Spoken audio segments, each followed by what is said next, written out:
जय श्री राम दोस्तों, आप सभी का फिर से स्वागत है एक और नई कथा के साथ।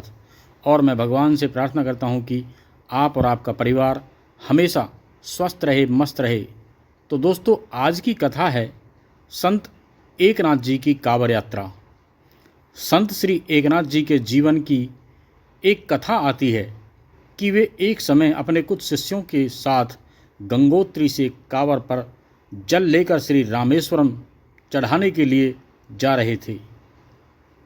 महीनों की ध्रुव यात्रा करने के बाद जब एकनाथ जी रामेश्वरम पहुंचने ही वाले थे कि मार्ग में जब एक जगह उन्होंने देखा कि एक गधा खड्डे में प्यास के कारण पानी के बिना तड़प रहा है, तो उसे देखकर उन्हें दया आ गई और अपने शिष्य को जल देने को कहा।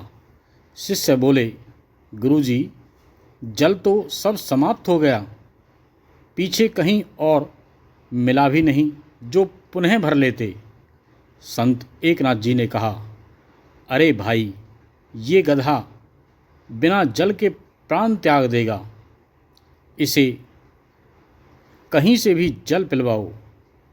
आसपास कहीं जल की कोई व्यवस्था नहीं थी। एकनाथ जी ने कहा, जो कांवड़ में जल है वो इस गधे को पिला दो। इस बात पर शिष्य बोले, महाराज, कैसी बात कर रहे हैं आप? 2 महीने हो गए कंधे पे जल ढोते ढोते भूख और प्यास से हमारी भी हालत खराब है। अब रामेश्वरम समीप है, हमें भगवान शिव का जल अभिषेक करना है। एकनाथ जी ने कहा, भगवान शिव का जल अभिषेक तो फिर हो जाएगा, लेकिन अगर अभी इस गधे को जल नहीं मिला तो ये प्राण त्याग देगा। किंतु कोई शिष्य अपना जल देने को तैयार नहीं हुआ।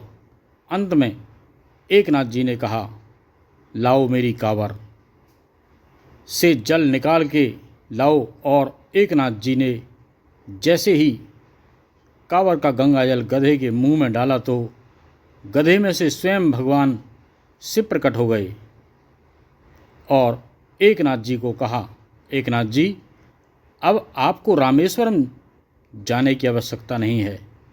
रामेश्वरम ने स्वयं आपका यही जल अभिषेक स्वीकार कर लिया है। तो दोस्तों, कथा आपको अच्छी लगी हो तो इसे हमारे सभी सनातन प्रेमियों को ज़्यादा से ज़्यादा शेयर करें, लाइक करें, कमेंट्स करें। तो फिर मिलते हैं एक और नई कथा के साथ। जब तक के लिए जय श्री राम।